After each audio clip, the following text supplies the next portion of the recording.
के सीतापुर जिले की दूसरी और सुरक्षित लोकसभा सीट है मिश्रिख। रोजगार, बिजली, पानी, सड़क, शिक्षा और तीर्थों की बदहाली, किसानों की मुश्किल इस लोकसभा सीट का चुनावी मुद्दा है। मिश्रिख लोकसभा क्षेत्र में 5 विधानसभा सीटें हैं। इनमें 4 अभी एसपी और 1 बीएसपी के पास है। आजादी के बाद 1991 तक कांग्रेस का गढ़ रही मिश्रिख लोकसभा सीट पर फिलहाल बीएसपी का कब्जा है। बीएसपी सांसद अशोक कुमार रावत 2004 और 2009 में यहां से जीते। 1996 में बीजेपी और 1999 में समाजवादी पार्टी यहां से जीत चुकी है और इस बार आम आदमी पार्टी भी यहां से ताल ठोकने के मूड में है। देखना यह है कि 2014 के लोकसभा चुनाव में मिश्रिख किसे जीत दिलाता है।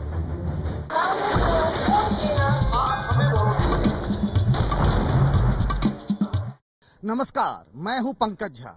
कौन बनेगा प्रधानमंत्री में आज नुक्कड़ बहस हो रही है मिश्रिख में। मिश्रिख लोकसभा सीट जो है ये सुरक्षित है। 90 के दशक के शुरुआती दौर तक ये कांग्रेस का गढ़ हुआ करती थी।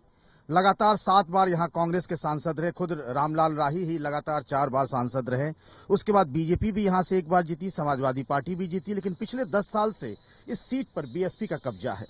बीएसपी के अशोक कुमार रावत जो है यहाँ से वर्तमान में सांसद हैं और पहले जो बीएसपी में रह चुके हैं सांसद जयप्रकाश रावत, उनको समाजवादी पार्टी ने अपना उम्मीदवार बनाया है। सबसे बड़ा सवाल यही कि आखिर कौन बनेगा प्रधानमंत्री और मिश्रिख लोकसभा सीट से जो जीतेगा वो भी ये तय करने में उसकी अहम हिस्सेदारी होगी। हमारे साथ मिश्रिख की जनता है, जो जनार्दन भी है, जो तय करेगी कि आखिर कौन बनेगा प्रधानमंत्री। तो पहले जनता से राय ले लें, जनार्दन से राय ले लें कि क्या लग रहा है इस बार किसको बनाएंगे प्रधानमंत्री।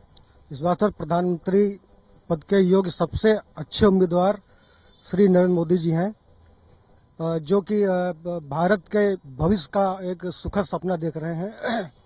तो ऐसी स्थिति में यहाँ का जनमानस जो है उसके अंदर नरेंद्र मोदी को प्रधानमंत्री के रूप में देखने की बहुत बड़ी ललक है। आपकी क्या राय है, कौन बनेगा प्रधानमंत्री? हाँ, नरेंद्र मोदी जो है बने लायक है और बनना चाहिए भी। पर यहाँ मिश्रिख में तो बीजेपी लंबे अरसे से गायब है। नहीं, गायब तो खैर है और उठ भी सकती है, ऐसा नहीं है जाकर के कि कैसे उठेगी बीजेपी। अब उठने का यही है जाकर के कि अगर जनता चाहेगी और चाह रही है जाकर मोदी को बनने के लिए तो उनका सहयोग करेगी। आपको क्या लगता है कि किसको बना रहे हैं इस बार प्रधानमंत्री चुनाव में? हम लोग समाजवादी पार्टी के हैं। हम लोग चाहेंगे कि मुलायम सिंह यादव प्रधानमंत्री बने। तो मुलायम सिंह यादव तो पिछली बार कांग्रेस को समर्थन दे आए, लेकिन इस बार वो खुद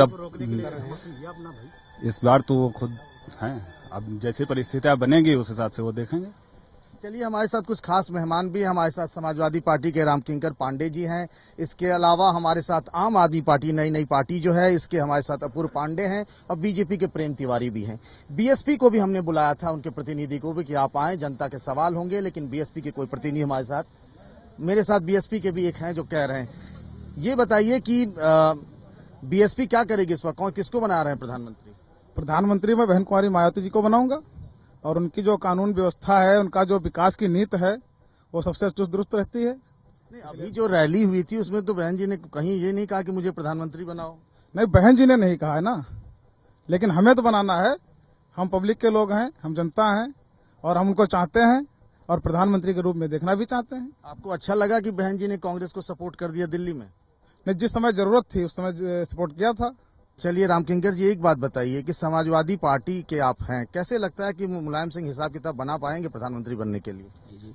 समाजवादी पार्टी की उत्तर प्रदेश में लोकप्रिय सरकार है और जनमानस के लिए हमारे लोकप्रिय मुख्यमंत्री श्री अखिलेश यादव जी तमाम जन कल्याणकारी नीतियों को विकास खंडों के माध्यम से, तहसील के माध्यम से निरंतर गरीबों तक, पात्र व्यक्तियों तक पहुंचा रहे हैं। प्रधानमंत्री कैसे बनाएंगे आप नेताजी को? जनमानस में अखिलेश यादव जी की नीतियों को देखकर युवा, किसान, नौजवान, अधिवक्ता, शिक्षक सभी वर्गों में बहुत जबरदस्त जोश है कि समाजवादी पार्टी की भारत में सरकार बने और जो नेताजी हमारे राष्ट्रीय अध्यक्ष हैं माननीय मुलायम सिंह यादव जी वो देश के प्रधानमंत्री बने। 80 में 80 जीत भी गए, तभी प्रधानमंत्री कैसे बनेंगे? हमारा तीसरा मोर्चा का गठन नेताजी कर रहे हैं देश में। कहाँ, अभी तक तो बना नहीं। फ्रंट की तैयारी चल रही है, बहुत शीघ्र तमाम दलों से गठबंधन। मुलायम सिंह यादव बार बार कहते भी रहे हैं कि तीसरे मोर्चे की सरकार बनेगी। आप लोगों को क्या लगता है इस बार कौन बनेगा प्रधानमंत्री? नरेंद्र मोदी जी प्रधानमंत्री बनेंगे भारत के। नौजवानों की राय क्या है इस बार? मोदी, केवल मोदी। जनता देखना चाहती है कौन हमारा विकास करेगा। विकास मोदी जी करेंगे, इसलिए मोदी जी का विकास कहाँ देखा? हमने गुजरात में देखा है। गए हैं गुजरात? जी गए हैं। अच्छी बात। ये बताइए कि प्रेम तिवारी ये कह रहे हैं कि हम गुजरात गए, गुजरात देखा, वो बीजेपी के समर्थक हैं, लेकिन यहाँ आप मोदी जी को प्रधानमंत्री बनाने की बात करते हैं, लेकिन यहाँ तो लंबे अरसे से बीजेपी गायब ही रही है। नहीं, वो तो खैर गायब हुई तो उसके कुछ और कारण थे, लेकिन इस समय से आ जाएगी, ऐसा कौन सा करिश्मा हो गया? इस समय देश के अंदर एक लहर चल रही है। कौन सी लहर है ये? केंद्र की सरकार के खिलाफ भ्रष्टाचार और घोटालों के कारण जो एक वातावरण बना है, महंगाई से त्रस्त है जनता, और उस महंगाई के कारण जनता बदलाव चाहती है। चलिए एक बात बताइए, आम आदमी पार्टी यहाँ कुछ कर पाएगी करिश्मा? जी हम अपना प्रयास तो कर रहे हैं, यहाँ पर सदस्यता अभियान चला रहे हैं जो रेगुलर चल रहा है, जो पार्टी राष्ट्रीय स्तर से आया है कि 1970 पार्टी अभी नई सरकार बनी, अभी से वहाँ कलेश और कलश शुरू हो गया। नहीं, ये तो बिन्नी जी की अपनी राय है, वो क्या कर रहे हैं तो अंदर की बात। तो आप ही के पार्टी के नेता? हम अपने पार्टी के नेता है, लेकिन अब क्या उनकी वो इच्छा नहीं जान सकती। केजरीवाल जी जी की अपनी इच्छा है। बिन्नी जी कह रहे हैं केजरीवाल झूठ बोल रहे हैं, धोखा कर रहे हैं। नहीं, जो बिन्नी जी हैं बीजेपी से टच में हैं और बीजेपी की लिखी पड़ी बातें कर रहे हैं, और बीजेपी के लोग आपने क्यों ले लिया आज तक? जी नहीं, बीजेपी के ये तो कि बिन्नी वो केजरीवाल जी झूठ बोल रहे हैं कि पुलिस कमिश्नर। एक बात बताइए मुझे, कुछ लोग कह रहे हैं कि जो आम आदमी पार्टी को वोट देना मतलब कांग्रेस को वोट देना। नहीं, ऐसा बिल्कुल नहीं सर, बिल्कुल नहीं, क्योंकि हम अब जो नया आप लोग। जी ये बिल्कुल सच है। झाड़ू चाहे जितनी अच्छी हो, बस 6 महीने ज्यादा नहीं चलती। बस 6 महीने जिसका टाइम है। झाड़ू चाहे जितनी भी अच्छी हो, 6 महीने से ज्यादा नहीं चलती। बुजुर्ग आदमी चाचा हमारे साथ। चाचा, आपको क्या लगता है कौन बनेगा इस बार प्रधानमंत्री? मोदी। कैसे बनेंगे? भाई मोदी सब वोट दे, पब्लिक सब चाह रही है, पब्लिक सब मोदी दिखा रही है, लिहाजा हमारी नजर में तो यह है मोदी बनी है। आपके इलाके में सब लोग उधर ही हैं? हाँ, उधर ही है। आप लोगों की क्या राय है इस बार? हमारी इस राय जो है, सर्व समाज हित की रक्षा करने वाली बहन कुमारी मायावती जी हैं। आप बीएसपी के समर्थक तो नहीं है? समर्थक नहीं, हम किसान हैं। अच्छा। हाँ, बहन जी को प्रधानमंत्री बनाना जी। चलिए अच्छी बात है।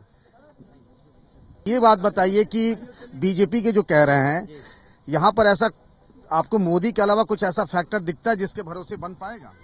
यहाँ पे हमारे जो सांसद जी हैं, 10 वर्ष से सांसद जी हैं, उनके दर्शन शायद ही किसी ने किया हो। क्या ऐसी बात आप सब लोग मानते हैं कि अभी के जो सांसद हैं उनके दर्शन? अधिकतर लोगों के हाथ तो यही कह रहे हैं। आप बीएसपी के हैं, वो कह रहे हैं कि सांसद तो दिखते ही नहीं। सांसद जी अब इनको नहीं पता है। सांसद जी जब आते हैं गांव में तो इनको पता नहीं होता गांव में आए। सांसद जी कल मानपुर में थे, अभी 4 दिन पहले निमतापुर गए, अभी जो है यही जो आसपास गांव में लगातार चलते रहे। बीएसपी के तो कह रहे हैं कि सांसद दिखते हैं। आप लोगों की क्या राय है कि सांसद दिखते हैं क्या? चलिए, ये नुक्कड़ बहस जैसी गर्मा गर्म बहस जारी रहेगी। कड़ाके की ठंड भी है, सर्दी भी है। नुक्कड़ बहस में मिश्रिक से मेरे साथ बस इतना ही। मेरे सहयोगी प्रकाश कुमार बिहार के एक लोकसभा सीट से कौन बनेगा प्रधानमंत्री में नुक्कड़ बहस की एक और कड़ी लेकर हाजिर होंगे कल।